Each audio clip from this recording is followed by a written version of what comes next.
Boa noite, comunidade 247. Sejam bem-vindos ao Boa Noite 247 de domingo, que fecha aqui o Boa Noite em horário especial no final de semana. Hoje é dia 25 de janeiro de 2026 e eu tô aqui segurando o riso porque o nosso chat tá com cada piada boa sobre esse raio que caiu, gente. Vamos combinar? Eu tava com um aperto no coração, lembrando do 8 de janeiro, com muito medo que a gente tivesse enfim, uma daquelas manifestações horríveis, né, que a gente assistiu contra a democracia, cheia de violência, etc. Mas nem nos meus delírios mais criativos eu imaginei que aconteceria o que aconteceu hoje. É triste, né? Porque pessoas, pelo menos umas 3 dezenas de pessoas tiveram que ir ao hospital. Afinal de contas, caiu um raio ali onde estavam concentrados os bolsonaristas na chegada do Nicolas Ferreira em Brasília. Mas a gente não pode deixar de perceber a ironia, né? A loucura, que fato inusitado que aconteceu. Lembrei, sabe de quê, gente? Quando Bolsonaro foi atacado por abelhas no Rio Grande do Norte. E sei não, viu? Estou começando a ficar desconfiada desse realismo fantástico da política brasileira. É muito interessante. Olha só, o Francisco Freitas Azevedo fala assim: a culpa é do Zé Trovão.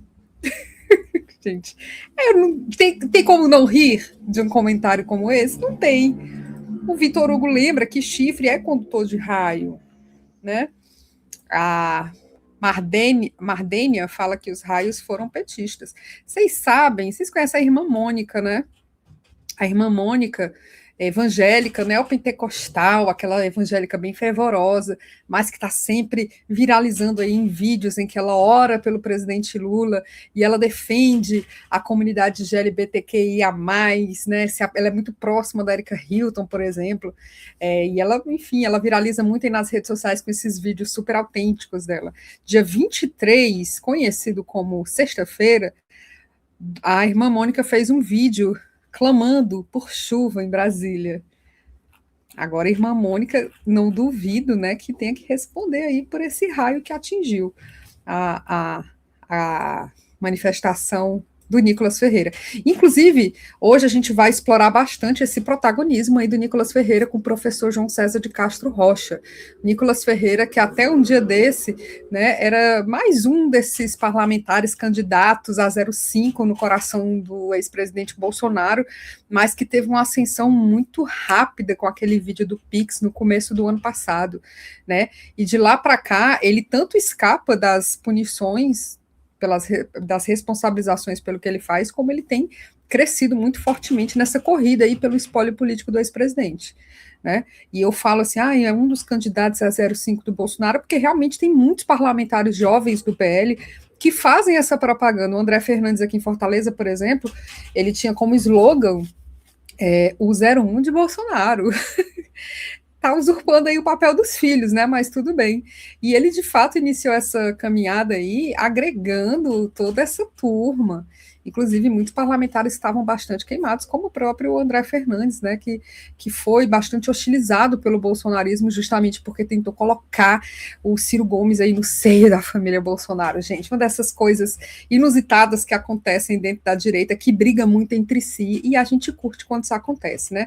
Bom, fiz essa introdução aqui para ver se o pessoal chega com mais força, né? Eu sei que no final de semana as pessoas se dispersam um pouco, mas para a turma que já está aqui, temos muita gente no nosso chat, vou pedir que vocês curtam, compartilhem, verifiquem se vocês estão inscritos, se vocês puderem mandar superchat, se vocês puderem se tornar membros ou renovar a assinatura aqui no canal do Brasil 247, da TV 247, a gente fica muito feliz, mas o que a gente quer mesmo é a participação de vocês. Achei super interessante os trocadilhos que vocês fizeram aí no nosso chat, gente. Eu confesso que tem dias que eu fico segurando o riso aqui, porque às vezes o clima tá tenso, né? O assunto é pesado e vocês mandam uns trocadilhos maravilhosos. O Vitor Panchorra, queridíssimo, fala assim: boa noite, linda Sara. Lembra de 2022? O gado reunido também teve chuva, barraca voando. Haverá sinais, é verdade. Aquela chuva foi em Brasília também, né? que tinha uma galera que inclusive se segurava assim em coluna de tão forte que era o vento. Gente, ó, eu acho que estão dando sinais aí, viu? Vou jogar aqui, ó. Cada dia mais difícil ser ateu nesse país. Mas acho que Papai do Céu está dando dicas.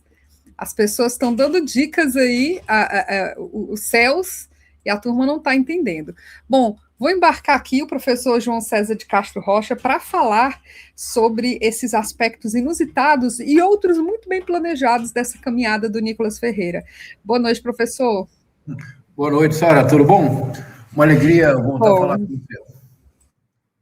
O professor, estou brincando aqui, dizendo que está cada dia mais difícil ser ateu nesse país, porque assim, eles pediram um sinal e receberam um muito claramente que foi esse raio. Mas, né, tirando as ironias desse evento, o que aconteceu foi que eles colocaram, né, sobretudo o Nicolas Ferreira colocou, expôs as pessoas ali, os apoiadores, a um perigo muito grande, não só em virtude do que aconteceu agora, mas a própria caminhada foi um risco muito grande, né? Aquelas pessoas ocupando ali pouco mais do acostamento, correndo risco de acontecer alguma coisa. É exagero imaginar que ele queria mesmo uma tragédia? Bom, não, isso eu não acredito não, Sara. Imaginemos, nessas 30 pessoas feridas, não é pouco, das quais 2 ainda se encontram em observação. As outras 28, felizmente, já estão... Muitas foram para o hospital, mas 28 já estão em casa, 2 seguem em observação. Me parece que se por acaso uma única pessoa tivesse, infelizmente, tido um acidente fatal, seria destruição para o Nicolas Ferreira. Não acho que em nenhuma circunstância ele desejasse uma tragédia. O que certamente fazia parte do plano, do planejamento, que nem é necessário dizer que eu acompanho essa caminhada desde mesmo de antes dela começar, porque o anúncio seguiu sério nas redes bolsonaristas, no subterrâneo bolsonarista. Então, eu já acompanhava desde o princípio.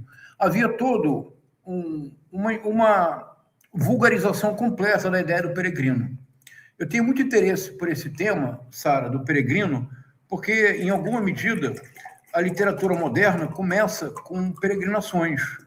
Por exemplo, na literatura portuguesa quinhentista, há um texto fundamental, que é o texto que dá conta de peregrinações que eram feitas no Império Ultramar. A literatura inglesa, primeiro, muitos consideram quase como um primeiro romance da literatura inglesa, é o romance que dá conta da jornada de um peregrino, de uma peregrinação. O Don Quixote do Cervantes é uma peregrinação. O Don Quixote sai para a Espanha em busca de um mundo utópico. Então, esse é um tema muito caro para quem trabalha com literatura e para quem trabalha com estudos religiosos. Uma coisa fundamental na ética do peregrino é a discrição e é uma ascese interna. Quer dizer, o objetivo da caminhada sempre é uma ascese interna, espiritual, e, sobretudo, o que se exige do peregrino é total reserva e discrição em relação às dificuldades físicas encontradas durante a caminhada. Se você vai da França até Santiago de Compostela, você chega em Santiago de Compostela absolutamente destruído, mas você não torna a sua dificuldade física o tema principal. O tema real de uma caminhada dessa é a jornada espiritual. Pelo contrário, desde o segundo dia, algo que me surpreendeu muito, o Nicolas Ferreira, que é uma criança, eu que sou um velhinho, tenho 60 anos, eu caminho 10 mil passos todos os dias. O Nicolas Ferreira, no segundo dia da caminhada, já estava destruído, dizia que tinha bolhas, expressão de sofrimento, o lábio partido, cenograficamente. Uma coisa impressionante. O Fernando Holliday, que tem a tendência de achar que debater é gritar a todos os pulmões com os interlocutores, teve um problema no joelho, teve que procurar um atendimento urgente justamente no local que eles criticam, SUS, uma UPA. Ao final da jornada, parecia que eles tinham caminhado durante 10 meses, um ano, e não 5 dias, 5, 6 dias. Professor, olha só, eu morei numa cidade do Sertão Central, Canindé, no Ceará, que é conhecida pelas romarias, né? A minha avó paterna, idosa, fez Fortaleza Canindé a pé. Isso. 120 quilômetros. Gente, minha vovó ficou muito melhor do que Nicolas Ferreira com uns 10 quilômetros. o mais importante, a sua avó não fazia do sofrimento físico inegável um espetáculo, porque para ela o que estava em jogo era a jornada espiritual. Então isso era um ponto que já é por si só, já é quase deprimente, ver como havia uma certa cenografia do sacrifício, uma performance da dor, uma teatralização das dificuldades, quando no final do dia iam todos para um hotel. Ou então descansavam numa SUV muito confortável. E hoje descobrimos, com escolta da Polícia Legislativa, que o presidente da Câmara, Hugo Mota, colocou à disposição do Nicolas Ferreira. É risível. E ter realizado a reunião hoje, debaixo daquele temporal, eu particularmente fico feliz que nada de grave tenha acontecido, porque algo de muito grave poderia de fato ter ocorrido. Poderia ter havido algo fora de controle. Alguém poderia ter morrido por uma descarga elétrica. 30 pessoas foram atendidas, Sara. E a deputada Bia Kicis gritava: o ato está mantido, mesmo depois de saberem do que havia acontecido. É uma coisa absolutamente insana, mas pronto. Agora vamos dar um passo atrás, Sara? Vamos falar bem do Nicolas Ferreira? Como é que me explica um pouco melhor essa proposta aí? Você está preparada para esse exercício, verdadeiro exercício de ascese espiritual? Olha, vamos lá. Demonstração da sua superioridade anímica, do seu cristianismo intrínseco. Vamos falar bem do Nicolas Ferreira? Eu explico. Peço que a audiência tenha 10 segundos de paciência comigo que vão me entender. Eu quero dizer o seguinte, Sara. O que aconteceu? Eu mandei para você, como sempre faço, uma série de materiais que eu acho que você vai mostrar mais tarde. Então, eu vou tentar desvendar o que eu chamaria do ecossistema poderosíssimo de desinformação que já é transnacional. E vou provar que é transnacional mostrando, você vai colocar no ar pouquíssimas postagens que eu selecionei e que demonstram de que maneira o impulsionamento da caminhada aconteceu para hoje chegar nesse clímax. Primeiro ponto. Então vamos lá. Então vamos começar com isso. Essa Maria Eugênia Assis, volta lá, por favor.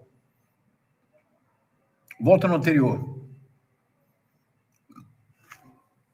Se você conseguir voltar no anterior... É esse? Por favor. Esse aqui? Vamos começar aí. Essa Maria Eugênia Assis também fez muitas postagens em espanhol. Aqui, obviamente, já começa a tentativa de juntar as duas coisas.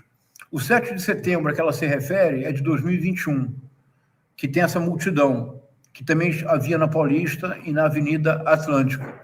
E já há uma relação direta entre o Nicolas Ferreira, a caminhada e o Bolsonaro. Ela publicou vários textos em espanhol. E eu, como me dou o trabalho de fazer isso, eu respondi a texto em espanhol e em inglês. Depois eu vou mandar para vocês as respostas. Pode ir para o outro, por favor.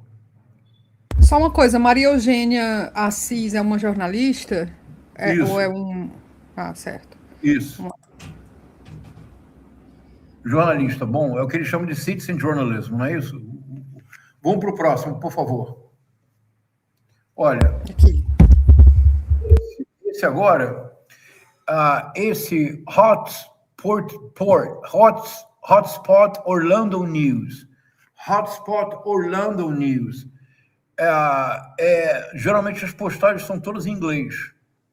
E veja que vários sites de quinta categoria, de extrema direita, mas vários sites em inglês e em espanhol começaram a repostar de maneira frenética, quase que vertiginosa, Sara, postagens brasileiras. Essa do Coronel Crisóstomo.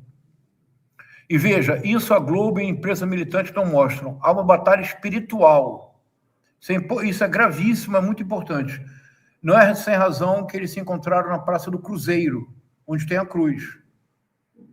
Próxima imagem. Esse Eduardo Menoni, de maneira absolutamente vertiginosa, nos últimos 4 dias, o tempo todo dizia isso. O deputado Nicolas Ferreira reza al final de sua caminata em Brasília e põe a Brasil nas manos de Deus. Isso o que eu quero chamar... Mostra o último e eu faço o comentário. Agora, em inglês, esse Santiago Daily News, que também é um site de extrema-direita do Chile, que apoiou José Antônio Castro na eleição dele para presidente e que tem feito uma campanha sempre em inglês. Então, daí, o Brasil acordou. Moraes e Lula podem reclamar o quanto desejarem, mas ninguém pode reter o povo brasileiro, ninguém pode mais controlar o povo brasileiro. As imagens são sempre essas. O importante aqui, Sara, é marcar o seguinte. Então, aqui vamos falar bem do Nicolas. Eu explico. O que é que está acontecendo neste momento? Está acontecendo... obrigado, ganhei um café, já vou sobreviver. O que está acontecendo? Está acontecendo o verdadeiro risco do bolsonarismo. Qual é o risco da extrema-direita no mundo? É quando as redes sociais se encontram nas ruas. Sempre quando isso acontece, é preciso muito cuidado. Então, o que fez o Nicolas Ferreira? Ele anunciou nas redes sociais a caminhada e ele foi para as ruas. Então, algo muito importante do Nicolas Ferreira é que ele representa a verdadeira ameaça da República Teocrática no Brasil. É ele, Nicolas Ferreira, não é outro. Por quê? Ele divulgou ontem um vídeo que eu já comentei aqui com vocês no do 247 há bastante tempo. Há um vídeo do Nicolas Ferreira de 2019 e é sintomático que ele tenha colocado ontem este vídeo nas redes. Em 2019, ele tem 18 anos, 18, 19 anos, ele vai para Virgínia, ele entrevista o Olavo de Carvalho, ele faz uma pergunta, ele diz: como podemos fazer para tomar o poder? A direita tomar o poder. O Olavo de Carvalho responde assim, Sara, acredite, o Olavo de Carvalho diz: eu vou repetir a resposta do José Dirceu. Trabalho de base, trabalho de base, trabalho de base. Ontem, o Nicolas Ferreira republicou este vídeo dizendo: o trabalho de base não vai parar. Então, nós precisamos reconhecer, como diria o Sun Tzu da arte da guerra, a única forma de derrotar um inimigo forte, um adversário forte, é reconhecer o seu valor. O que é que o Nicolas Ferreira tem conseguido fazer? Ele tem conseguido unir uma presença muito importante nas redes sociais, com grande capilaridade e muito financiamento. Tem muito dinheiro aí. Você quer ler essa observação do Victor? Eu vou ler aqui. O Vitor Panchorra, né, tem um canal grande. Inclusive, ele fez a cobertura dessa caminhada. Ele fala o seguinte: professor, durante 10 horas de transmissão, o que eu mais vi foram pais e avós com crianças no sofrimento da caminhada, como se elas necessitassem passar por aquilo, como se fosse parte da construção do caráter de um bolsonarista, que é justamente como você abriu o programa hoje, né? Falando desse.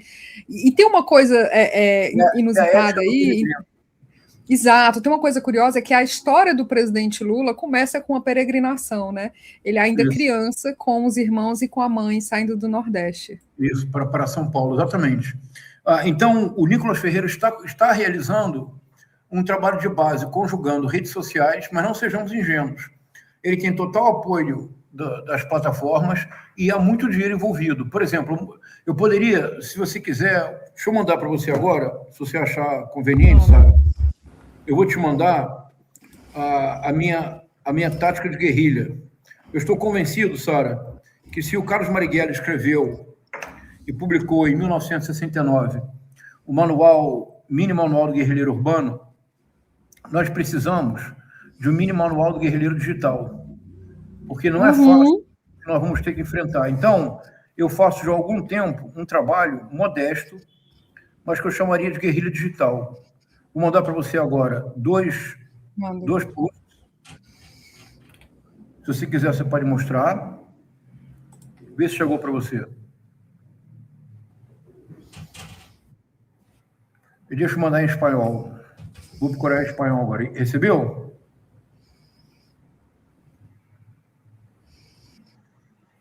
Vou mandar um espanhol agora para você. Vou fazer uma gambiarra aqui, porque... Pronto. Que é um trabalho de guerrilha digital, que eu considero um trabalho de guerrilha. O WhatsApp está um pouco lento. Tá.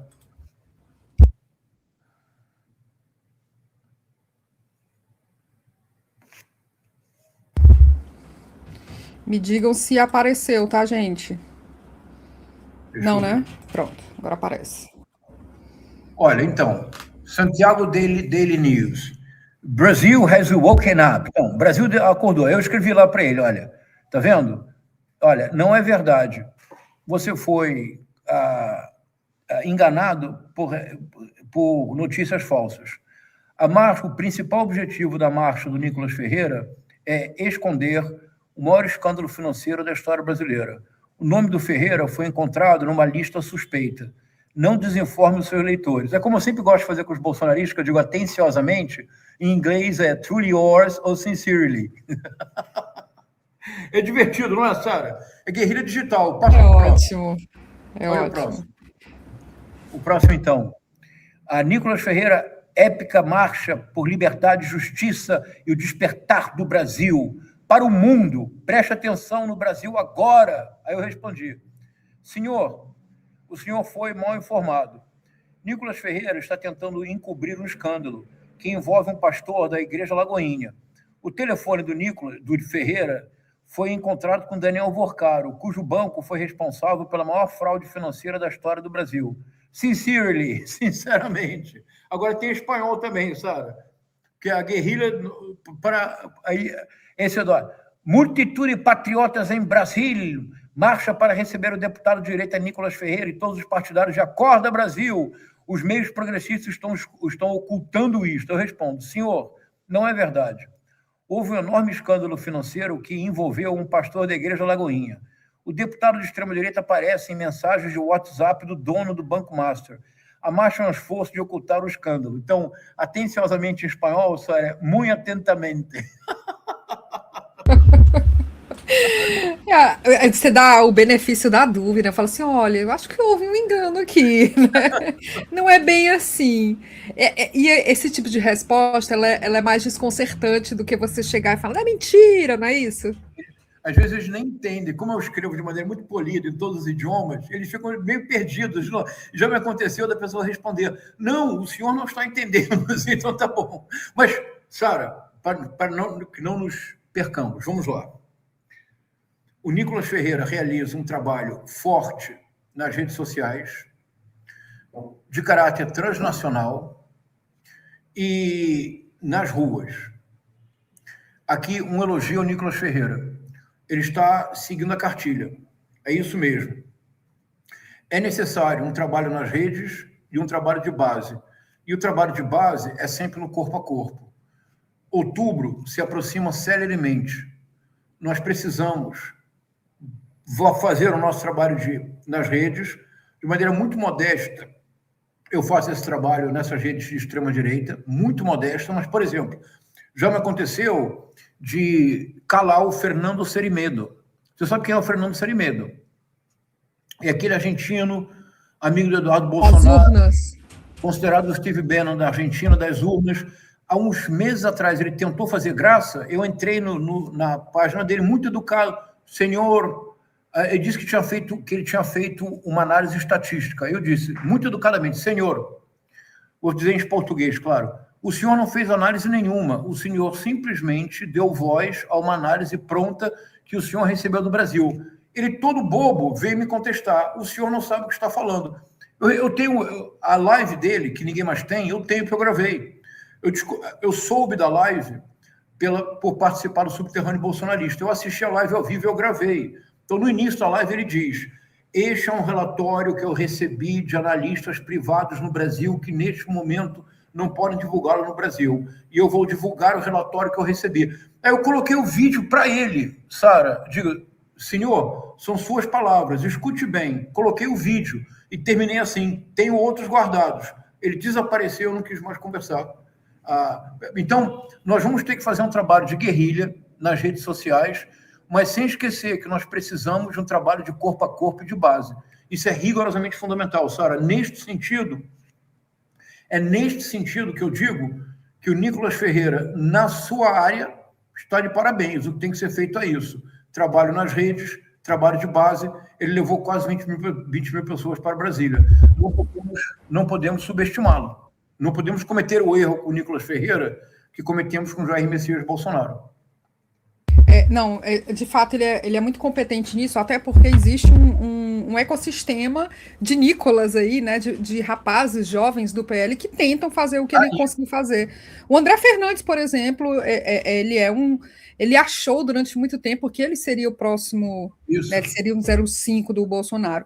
E aí, professor, dentro dessa lógica aqui, eu vou ler os superchats, tá, gente? Mas dentro dessas lógicas, eu queria saber qual o papel dessas contradições, porque a gente teve o Fernando Holliday sendo atendido pelo SUS, a gente teve o Nicolas Ferreira dormindo em hotel, não era hotel de luxo, né? Mas assim, dormindo em hotel, ao invés de estar ali no sereno junto com as outras pessoas.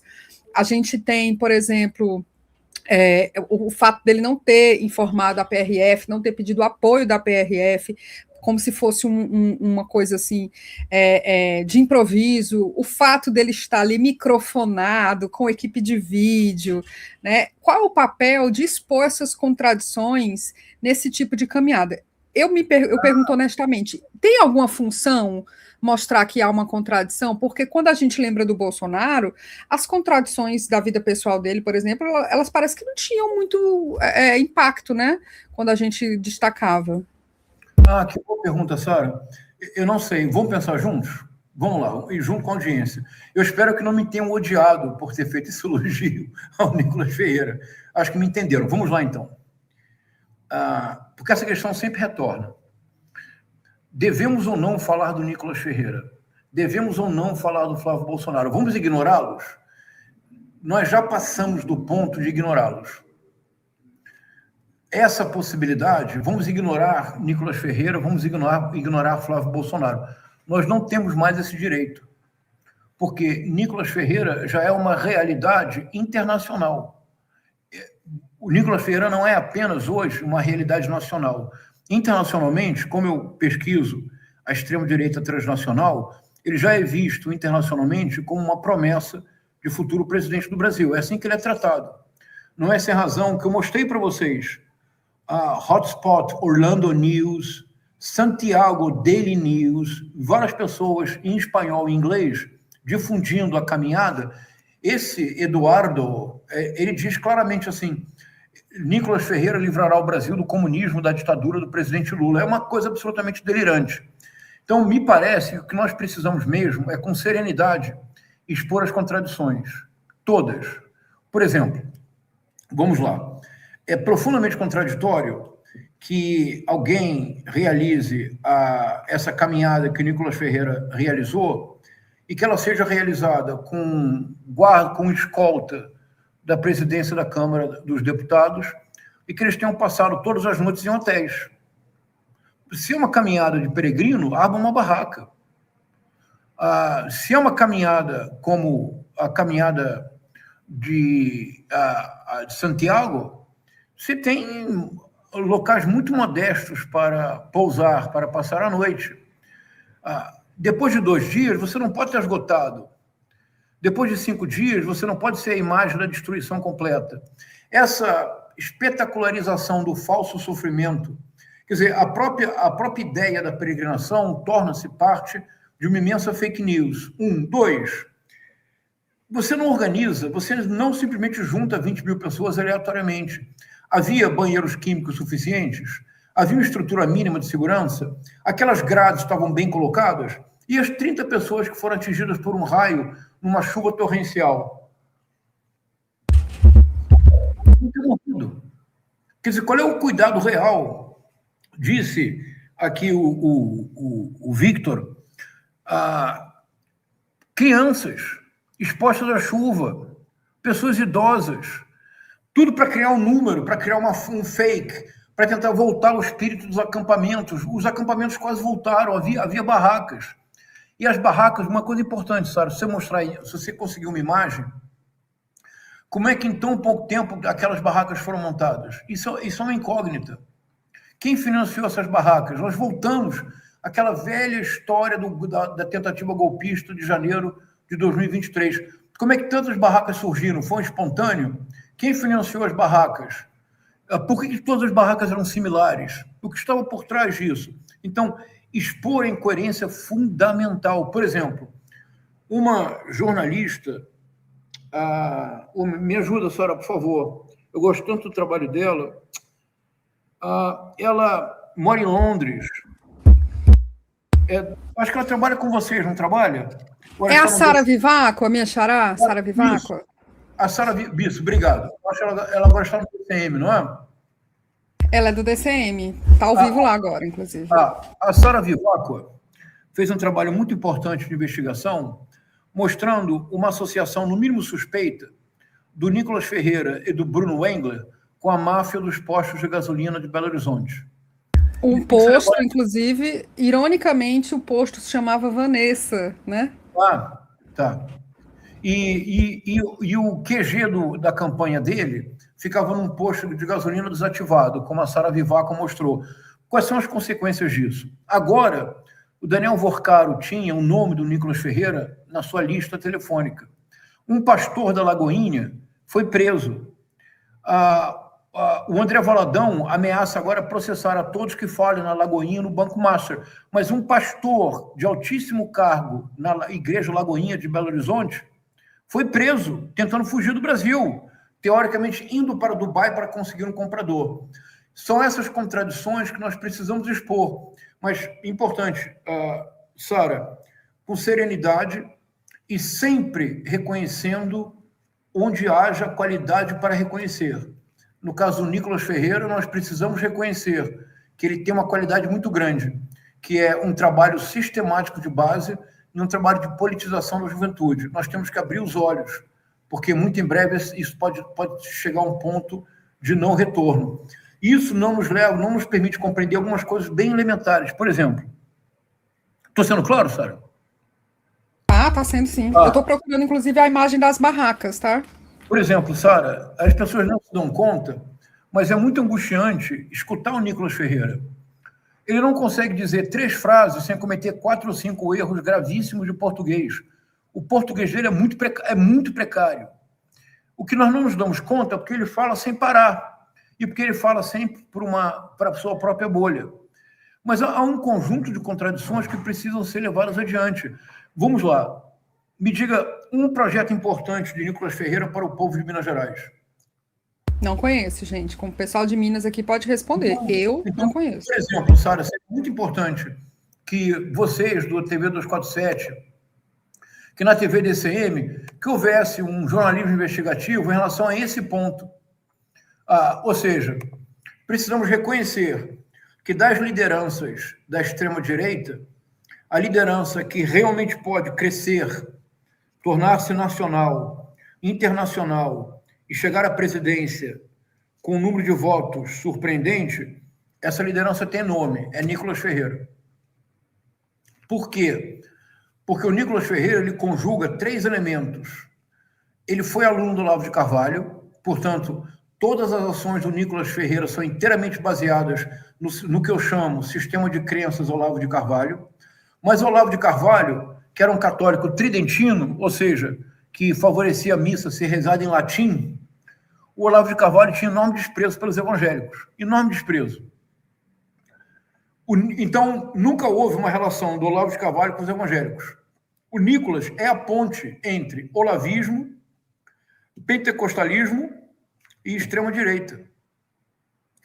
É uma conjunção muito perigosa. O que está por trás do Nicolas Ferreira é um plano de poder. Isso é um livro que eu vou escrever, Sara, que é assim, plano de poder, 2 pontos. Teologia do domínio e militarismo. O nome que incorpora essa vertente é o Nicolas Ferreira. Nós precisamos reconhecê-lo o mais rapidamente possível. Não podemos deixar o tempo passar, vê-lo crescer. Mas isso quer dizer uma coisa. Isso quer dizer que essas contradições no nível do parlamento, elas precisam ser levadas mais a sério do que brilhantes deputados aguerridos têm levado. Isso quer dizer que quando há matéria investigativa que demonstra dúvidas no uso, no pagamento, no uso de recursos públicos para a gasolina, etc., envolvendo o Nicolas Ferreira, isso tem que ser levado adiante por um jornalismo investigativo cuidadoso. Por exemplo, quem financiou essa caminhada agora? De fato, havia policiais legislativos acompanhando o Nicolas Ferreira na caminhada? Em que hotéis ele ficou? Ou seja, nós carecemos muito, creio, Sara, e compreendo que não é fácil é dispendioso, mas nós precisamos de um jornalismo investigativo para algumas figuras, que são figuras que realmente ameaçam a democracia brasileira. Perfeito. Lembrando, né, eu inclusive faço essa meia-culpa, eu fiz parte das pessoas que achavam uma bobagem dar tanta atenção para aquele senhor chamado Bolsonaro, né, que é o cara que aparece lá no sofá de Luciana Gimenez, CQC, etc. Inclusive, até o último momento, eu achei que ele não seria presidente da República. Enfim, a gente tende a observar o mundo por um espelho, né, e não por uma janela, porque o nosso entorno não volta a Bolsonaro, enfim.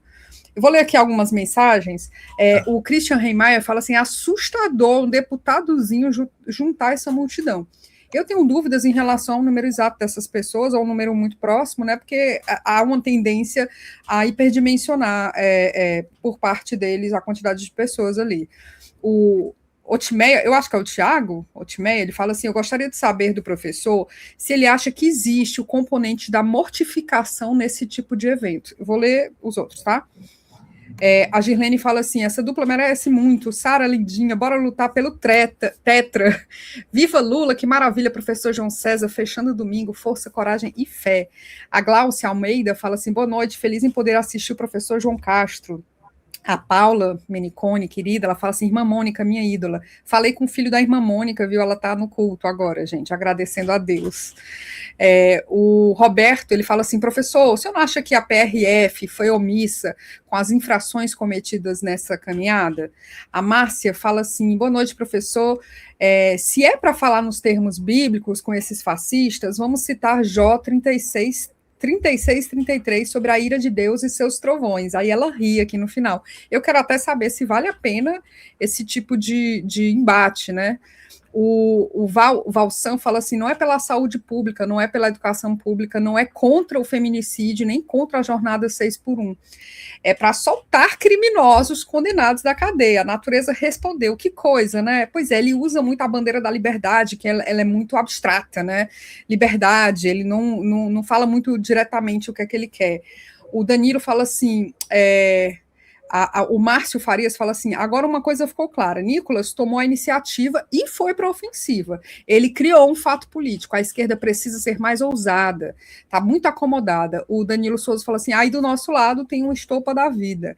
A Momes fala assim, o campo progressista deve se mexer, a gente está um ano da eleição, gente, é preciso revidar esse tipo de atitude da direita caótica, sem medo e sem vergonha. A Amanda está lembrando, eu falei que era o posto Vanessa, né, o posto do Nicolas Ferreira, que a reportagem da Sara Vivacqua trouxe, é Jéssica, gente, é porque Vanessa, Jéssica, Nicole, esses nomes eu me confundo mesmo. O Vitor Panchorra fala assim, devemos lembrar que o Nicolas se destaca porque ele transgride as leis. As atitudes dele, em sua maioria, são crimes. Infelizmente, o povo desconhece isso. Ele faz o que ninguém faz porque ele tem coragem de cometer crimes. A Miriam fala assim, fazendo perguntas que eu vou derrubando argumentos bolsonaristas e de forma rápida.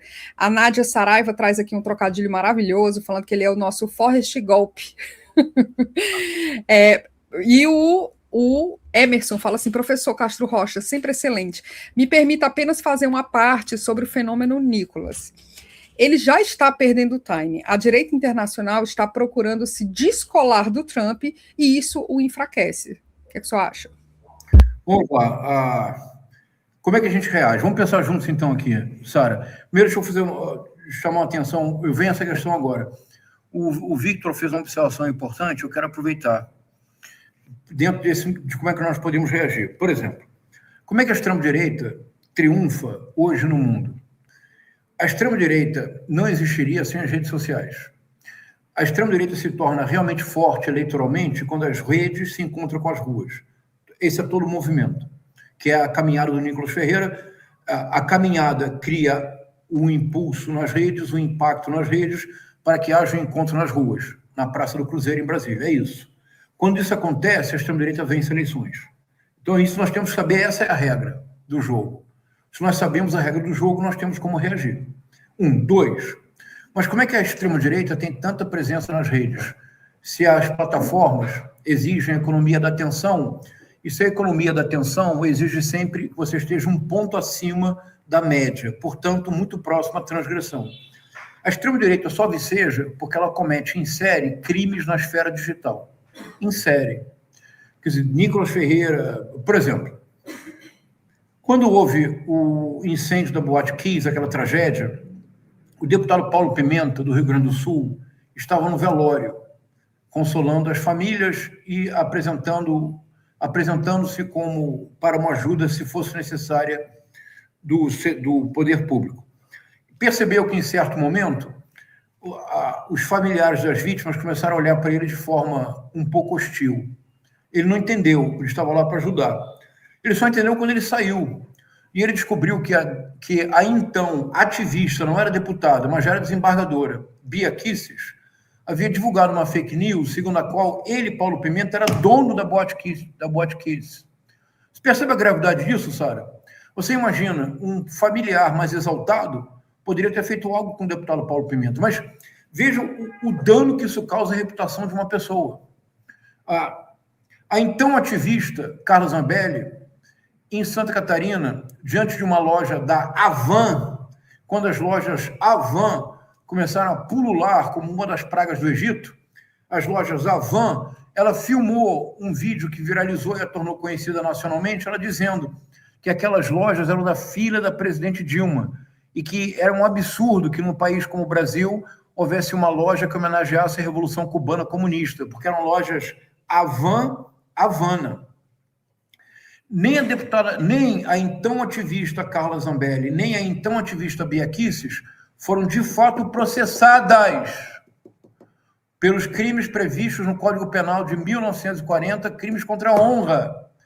Se tivessem sido com seriedade processadas, perderiam o réu, deixariam de ser primárias, não poderiam ser candidatas a nenhum cargo público. O Nicolas Ferreira comete em série crimes digitais de ofensa. Por exemplo, o Nicolas Ferreira publicou uma foto do presidente Lula no lugar do presidente Nicolás Maduro, algemado, preso pelas forças norte-americanas. Se ele o fizesse nos Estados Unidos, o Trump, ele perdia a nacionalidade e ia parar no SECOT, do Nayib Bukele em El Salvador. Então, percebe o que eu estou dizendo, Sara? Nós somos muito lenientes. Nós fomos lenientes demais. Veja, eu sou do Rio de Janeiro, como você sabe, e sempre me interessei por política. No final da década de 90, havia um jornalista político no Rio de Janeiro, ele desapareceu, não sei o que aconteceu com ele, era o Jair Marquezine, que toda madrugada do domingo, depois do Canal Livre na TV Bandeirantes, tinha um programa de política que era excepcional. Era 1 hora ele conversando. Há programas memoráveis. Há um programa com Jair Messias Bolsonaro. E ele diz assim para o Jair Marquezine, ele bate na mesa e diz, porque você sabe que eu apoio a tortura. Aliás, eu acho, diz ele, que o problema da ditadura militar é que matou pouco, tinha que matar 30 mil, começando pelo presidente, por Fernando Henrique Cardoso. Ele disse isso, ele já era deputado federal, Sara. Não aconteceu nada, nenhuma advertência. Então, nós somos lenientes demais. Se no caso do Bolsonaro não tínhamos um retrospecto, hoje nós já sabemos o que acontece quando nós somos lenientes demais. Nós precisamos começar a reagir e defender a democracia com as armas que a democracia oferece. O Código Penal está aí. A extrema-direita só viceja nas redes sociais, cometendo sem parar crimes de injúria, calúnia e difamação. Por exemplo, esta figura de difícil compreensão humana, o deputado Paulo Bilinski, gravou um vídeo dizendo, ele diz assim, eu sei que o presidente Lula é financiado pelo PCC. Como? Como é possível que o PT, a presidência do PT, não leve este senhor ao julgamento, não peça cassação? Percebe, Sara? Professor, o Paulo Bilinski, na Rádio Auriverde, falou claramente que o deputado Glauber Braga era envolvido com o narcotráfico. E com o apoio, e com o endosso do apresentador do programa. A equipe do deputado sabe disso, diga-se de passagem. Eu realmente também não entendo o que acontece. Eu espero que o deputado Glauber Braga o processe. Os crimes estão previstos no Código Penal. crimes de calúnia, injúria e difamação. São crimes graves. Na primeira condenação, é quase impossível que a pena seja privação de liberdade, ou seja, prisão. Mas se houver uma condenação, a pessoa deixa de ser réu primário, Sara. Se houver uma reincidência do crime, é prisão e é ineligibilidade. Então, isso é um ponto importante que o Vitor levantou, eu quero mencionar aqui. Agora, em relação ao Nicolas Ferreira, me repita, por favor, a questão que eu deixei em aberto. Eu vou ler aqui, já chegou mais coisa aqui, mas eu vou ler os questionamentos que o pessoal fez aqui. Deixa eu ver, vamos lá. O Vitor Panchorra falou dessa questão dele cometer crimes em série, né? E fica por isso mesmo, você está comentando agora. Isso. O Emerson fala assim, ele fez uma parte, né, falando que o Nicolas está perdendo isso, o Nicolas está perdendo o time, porque a direita internacional está procurando se descolar do Donald Trump, já que isso enfraquece. Deixa eu ver quem mais aqui. O Eduardo Fadani manda uma pergunta: por que os jovens estão indo para a extrema-direita? Olha, o Nicolas Ferreira veio fazer campanha para o André Fernandes da Prefeitura de Fortaleza, e quando ele anunciou que chegaria aqui, a gente ficou meio, e daí que ele vem? Gente, uma multidão, uma garotada, assim, das maiores favelas de Fortaleza seguindo o Nicolas Ferreira. É impressionante o impacto que ele tem nessa turma, né? A Olivia Helsler fala assim, alô, Dino, olho aberto com as emendas do Forrest Golpe da mentira. Mas eu estou procurando aqui qual foi o questionamento que foi feito mesmo. Não, foi esse, foi o da direita internacional, foi esse. Ah, tá certo. Foi esse. Então, vamos lá, vamos por partes. Há uma questão demográfica que é rigorosamente fundamental, essa é decisiva para compreender o problema. Mas antes, me permita, Sara, posso desenvolver aqui uma reflexão conjunta com todos e todas? Por favor.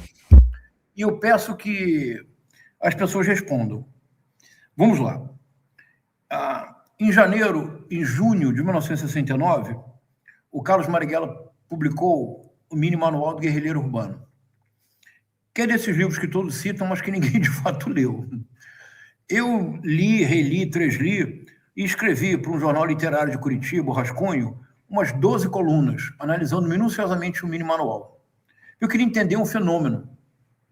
É o texto político brasileiro de maior repercussão no exterior, Sara.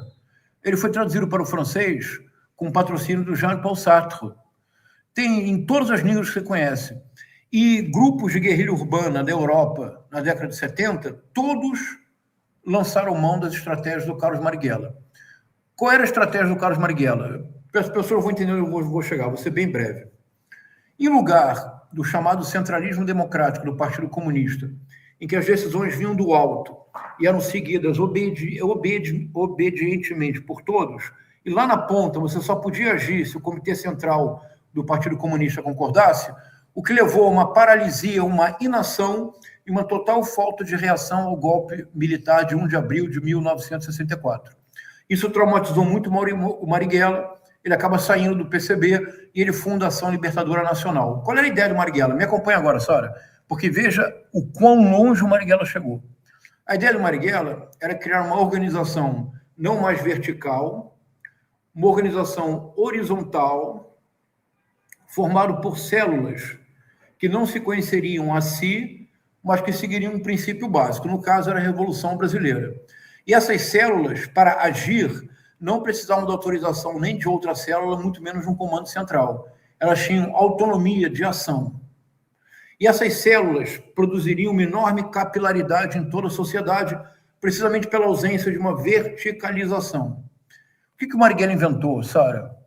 Ele inventou o mundo moderno. O Marighella intuiu a organização da internet, que é uma gigantesca estrutura neuronal horizontal. Uma diferença. Capilaridade, né? É isso. Com uma diferença.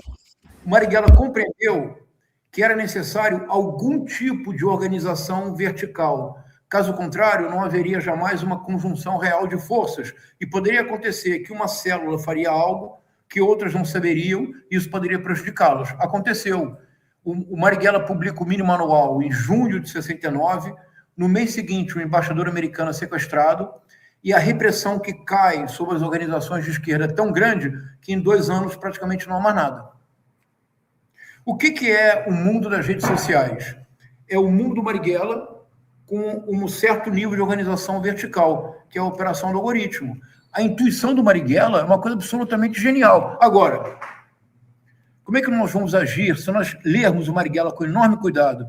Como é que nós podemos pensar a nossa ação neste mundo? Veja, a guerrilha sempre implica uma luta assimétrica.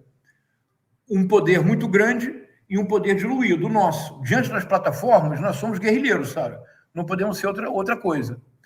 Agora, como é que nós podemos ser guerrilheiros digitais? Por exemplo, Sara, quantas pessoas estão aqui agora? 4.000. 4.000. Pois bem, vamos todos, na medida do possível, seguir-nos, comentar-nos, compartilhar-nos. Veja, 4.000 pessoas.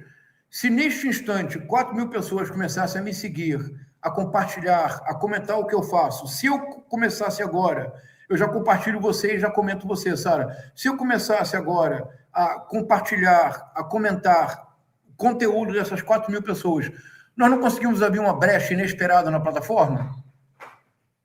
Certamente, até porque ela tem uma coisa mecânica, né? Mecânica, por exemplo. Então, neste instante, 4.000 pessoas entram na minha conta. Eu publiquei hoje um vídeo sobre a caminhada do Nicolas Ferreira. Você pode até passar depois se quiser, tem 50 segundos. E sobre o raio. Nós começamos a furar a bolha, não começamos, Sara? Como é que a extrema-direita realiza isto? A extrema-direita não realiza isso de maneira orgânica. A extrema-direita tem impulsionamento. Nós sabemos que os vídeos, aqueles famosos vídeos do Pix, do Nicolas Ferreira, nós podemos provar matematicamente que eles foram impulsionados pela Meta. Como assim? Veja, um vídeo, quando ele tem 1 milhão de visualizações, ele tem um número correspondente, percentual, de likes e de comentários. De acordo, Sara? O vídeo do Nicolas teve mais de 300 milhões de visualizações e não tem um número de likes e de comentários correspondentes. É artificial. Então, como é que nós vamos reagir num ano tão importante quanto este? Sara, vamos nos tornar... Posso fazer um convite? Vamos nos tornar guerrilheiros digitais?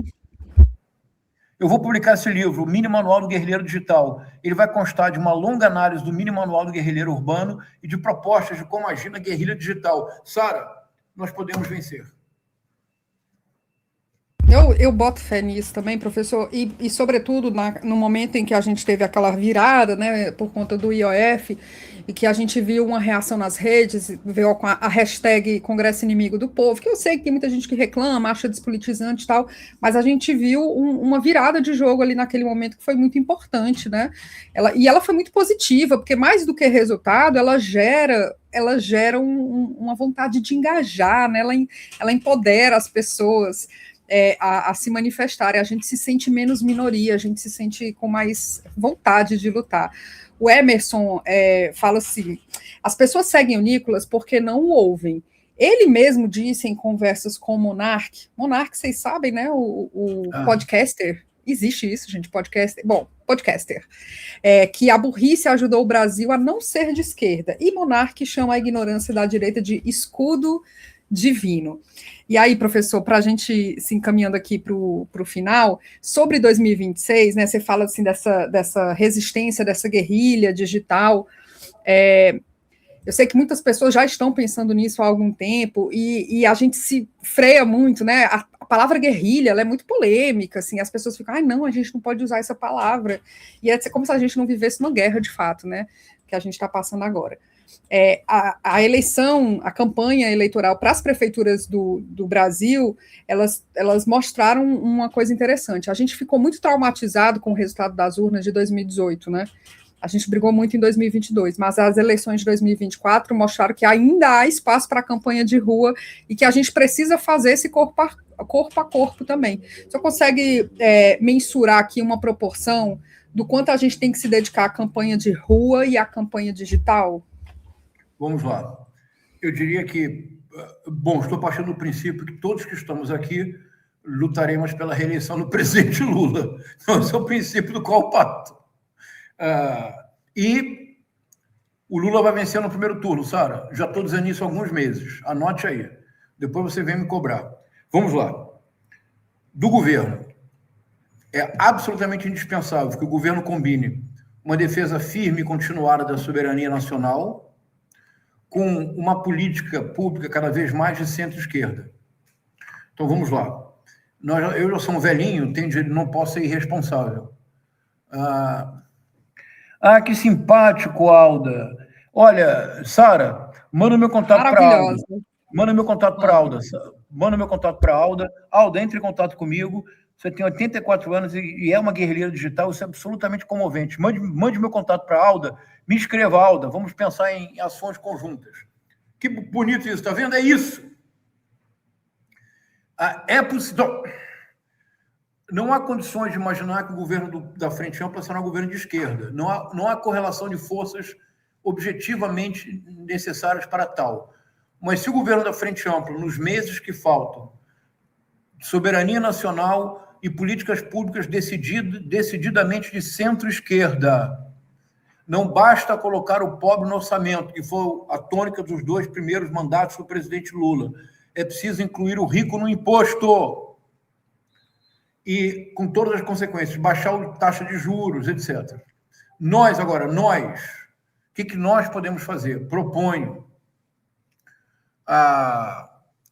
Nós precisamos ter uma presença inteligente e metódica nas redes sociais. Como assim, Sara? Vamos lá.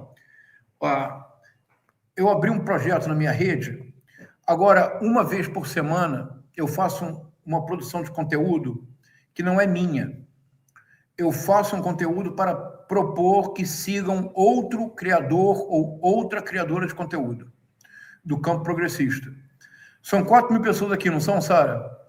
Se 4.000 pessoas, a partir de amanhã, uma única vez por semana, em lugar de postar o próprio conteúdo, postarem o conteúdo dizendo: sigam a Sara Góes da TV 247, ela tem um trabalho muito importante, as redes dela são uma fonte de informação fundamental para este ano complexo. Se 4.000 pessoas sugerirem o seu nome, é muito bom, não é, Sara?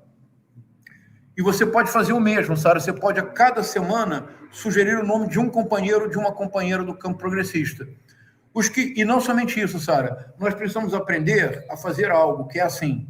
Por exemplo, então, repito, eu publiquei hoje um vídeo de não chega a 1 minuto, analisando como o raio que caiu na manifestação é um retrato involuntário da irresponsabilidade da extrema-direita. Está lá no meu Instagram. É 59 segundos. As pessoas podem assistir. Se as pessoas gostarem, compartilhem. Se as pessoas gostarem, comentem. Como você disse muito bem, Sara, o algoritmo, ele é mecânico. Então, imaginemos, 4.000 pessoas entram no meu Instagram agora, compartilham e comentam. O algoritmo vai ter que entregar esse conteúdo para milhares de pessoas fora da minha bolha. Mas basta eu preciso fazer o mesmo. Eu tenho que entrar na sua página, Sara, comentar. Eu tenho que adquirir o hábito de entrar na sua página a cada 2, 3 dias e fazer um comentário. Por exemplo, um comentário qualquer, excelente conteúdo. Sara, é isso mesmo, vamos pensar em tal possibilidade.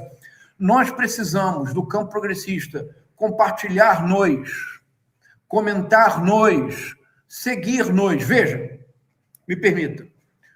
No sul do México, no estado de Chiapas, que é o estado mais pobre do México, é onde no dia 1 de janeiro de 1994 explodiu o último movimento de guerrilha do século XX, o zapatismo, o Ejército Zapatista de Liberação Nacional.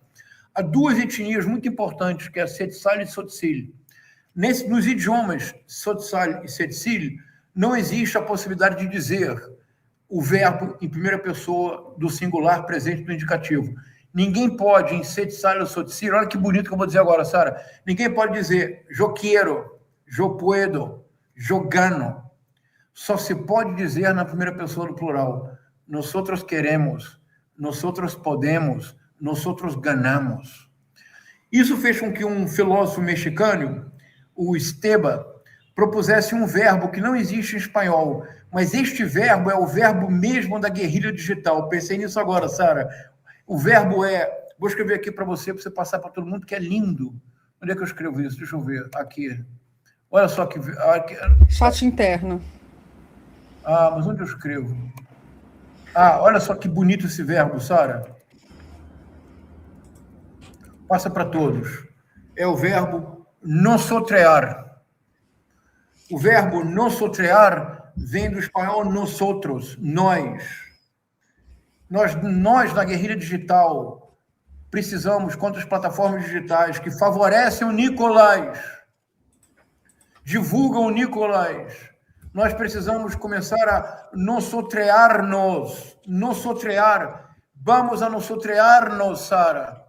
Vamos compartilhar nossos conteúdos, vamos comentar as nossas postagens, vamos seguir-nos. Essa é uma brecha que nós podemos abrir. Basta? Não.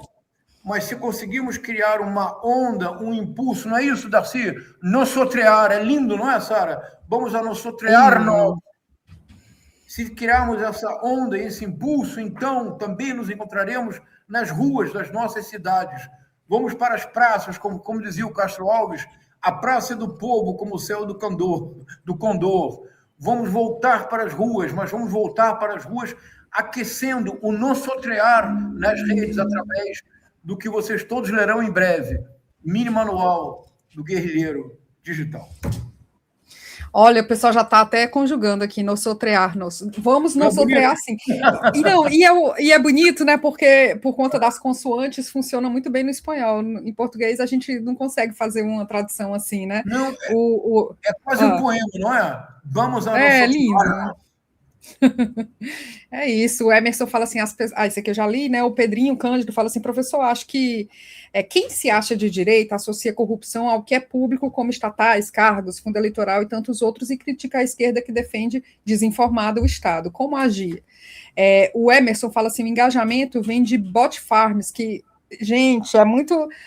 Assim, é literalmente isso, né? São fazendas de bots, de robôs. São vários celulares empilhados, assim, bot farms de celulares, pelo menos por menos de 20 mil, você monta um para dar scroll e clique em dezenas de milhares por hora.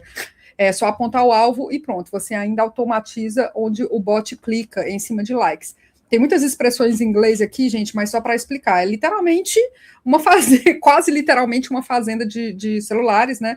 Eles ficam numa parede ali e você vai dando like e curtida. Não é um código que você usa na internet, não. É mecânico mesmo o negócio. É uma visão que parece até uma montagem quando você vê pela primeira vez, né? É muito estranho mesmo. Professor, nosso tempo acabou, você consegue responder de forma certeira o Pedrinho aqui, que ele fala sobre essa defesa do Estado? Repete a pergunta, por favor. Ele fala que a direita associa a corrupção sempre ao que é do Estado e a direita defende o Estado. Como é que a gente pode agir aí nesse... Ótimo, Pedrinho, que boa pergunta, Pedrinho. Vamos lá. O Estado brasileiro foi montado para preservação de privilégios das elites. Veja o subsídio dado à indústria nacional. Eu não vou saber agora a quantia exata, Sara, talvez você possa pesquisar rapidamente. É obsceno. Quando o Donald Trump ameaçou o tarifaço de 50%, em 24 horas o Congresso aprovou uma proposta do Banco Nacional de Desenvolvimento Econômico e Social, o BNDES, de separar 40 bilhões para eventuais perdas dos setores exportadores. O governo fez bem, Sara? Fez muito bem. O Congresso fez bem, apoiar, fez muito bem. O governo tem que reagir e isso permitiu manter a soberania. Ótimo! Uma semana depois, o governo mandou uma medida provisória para taxar bets, bilionários e bancos que assegurariam para programas sociais somente 17 bilhões de reais e 40 bilhões foram destinados para os produtores. O Congresso aprovou, Sara? Não. O Congresso, então, quem realmente é corrupto neste país é banqueiro, é elite, é sistema financeiro. Onde é que nós descobrimos pela Operação Carbono Oculto quem é que estava se utilizando a Faria Lima para lavar dinheiro? Era o Estado brasileiro? Era o Partido dos Trabalhadores ou era o PCC, Sara? Quem realmente tem acesso ao dinheiro do Estado, quem realmente se locupleta com o dinheiro do Estado não é o povo brasileiro. Quem realmente o faz são as elites. Nós precisamos fortalecer o Estado e fortalecer as políticas públicas. Essa me parece que é a receita certa para derrotar figuras como Nicolas Ferreira. Sabe por quê, Sara? Sara, olha, proponho para você uma matéria, Sara. Faça uma matéria sobre quais são os projetos do André Fernandes que foram úteis para a população do Ceará. E faça de igual forma, ou então peço para o Joaquim de Carvalho, que o Joaquim de Carvalho está em Brasília, não é? Olha, faça uma dobradinha. Olha que bonito que seria, Sara. Você pesquisando os projetos de lei do André Fernandes, o Joaquim de Carvalho, os projetos de lei do Nicolas Ferreira, me convida a fazermos uma trinca e deciframos exatamente como que a extrema-direita nada faz de objetivo para o país. Fechou. Professor, muito obrigada. Eu vou ler aqui os últimos comentários para a gente encerrar. Alda, querida, manda um e-mail para mim, saragoz@gmail.com, para eu dar o contato aqui do professor de uma forma mais discreta, né, para não jogar aqui. A Nayara da Luz, ela fala assim, pelo amado professor, aí manda um superchat aqui muito generoso. A Silmara de Andrade Avelar, ela fala assim, Sara, professor João César, eu fiz a Marcha pelo Brasil com o MST em 2000, do Rio até Brasília. Pela estrada, éramos muitos e era tudo muito organizado dentro da lei. Gente, não tem comparação, a gente até brincou hoje, Pedro Zambardi e eu, a impressão que dá é que o Nicolas Ferreira, ele pegou o que tinha de mais essencial e saiu fugindo por conta do Master, né? Pegou ali a chinela, protetor solar e a equipe de vídeo, claro, né? Porque claro, até porque se o MST tivesse feito a marcha de acordo com todos os procedimentos legais, eles teriam sido presos no meio da estrada. Exatamente, perfeito. Professor, muito obrigado, quero agradecer aqui a nossa audiência, eu gostaria até de ficar mais tempo, mas não dá mesmo, e até a próxima, professor, obrigadão. Obrigado, senhora, um abraço, boa noite. Boa noite, tchau, gente.